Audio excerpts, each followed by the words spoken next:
কার কেমন আছেন সবাই? রূপার ঘর করার নতুন একটি ভিডিওতে আপনাদের সবাইকে স্বাগত।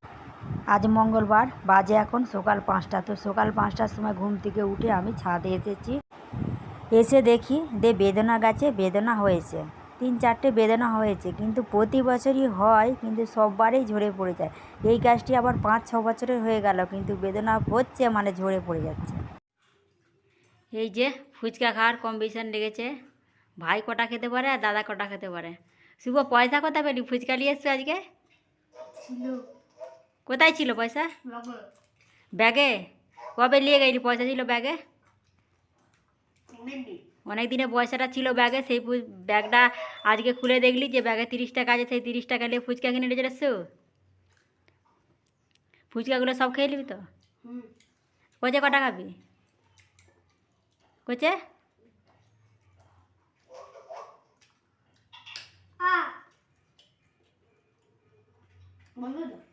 এই যে আজকে রান্না হবে বেসন বড়া দিয়ে আর চিচিঙে দিয়ে ঝোল। ওইদিকে আমার তেল গরম হয়ে গেছে, এইবার আমি বেসন বড়াগুলো ভেজে নেব।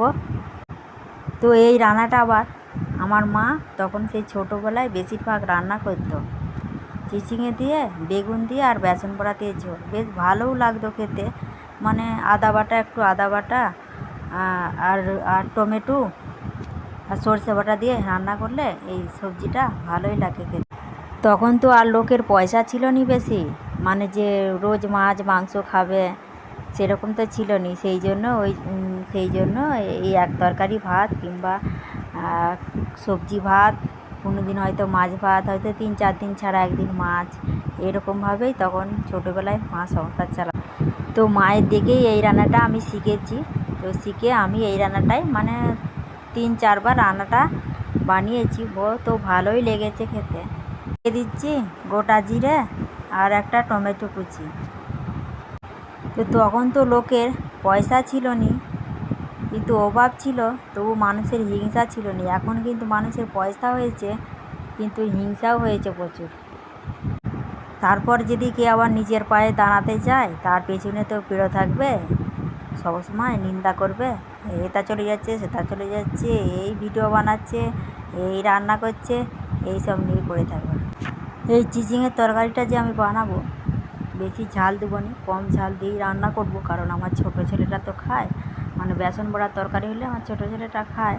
তো সেই জন্য আর অল্প ঝাল দিয়েই রান্না করব, মানে সর্ষে বাটাটা যেহেতু একটু বেশি করে দিয়েছি, সেই জন্য ঝালটা কম করে দিয়েই রান্না করব। তো এই দেখুন আমার এবারে চিচিঙাটা যে ভেজে রেখেছিলাম সেইটা আমার মশলা কষা গেছে, কষার মধ্যে দিয়ে দিচ্ছি। এবারে আমি আরও 5 মিনিট একটু কষে নেব। কষা হয়ে গেলে জল দিয়ে দেবো। এই দেখুন কষা হয়ে গেছে, এবার আমি জল দিয়ে দেবো, দিয়ে 10 মিনিট ফুটিয়ে নেব। 10 মিনিট ফুটে গেলে এই দেখুন, তো বেশি ঝাল দিইনি, তবু কালারটা কত সুন্দর এসেছে দেখুন। তরকারি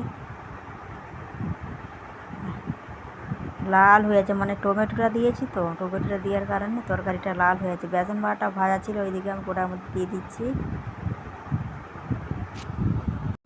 এইদিকে রান্না হচ্ছে বটে, ওইদিকে আমার ছোটো ছেলেটা আবার সব জলগুলোকে নিয়ে ফেলাচ্ছে ছাদেতে। ভিডিওটা শেষ পর্যন্ত দেখার জন্য ধন্যবাদ। ভালো থাকবে, সুস্থ থাকবে, সাবধানে থাকবে। ফিরে আসছি পরে একটু ভিডিও নিয়ে।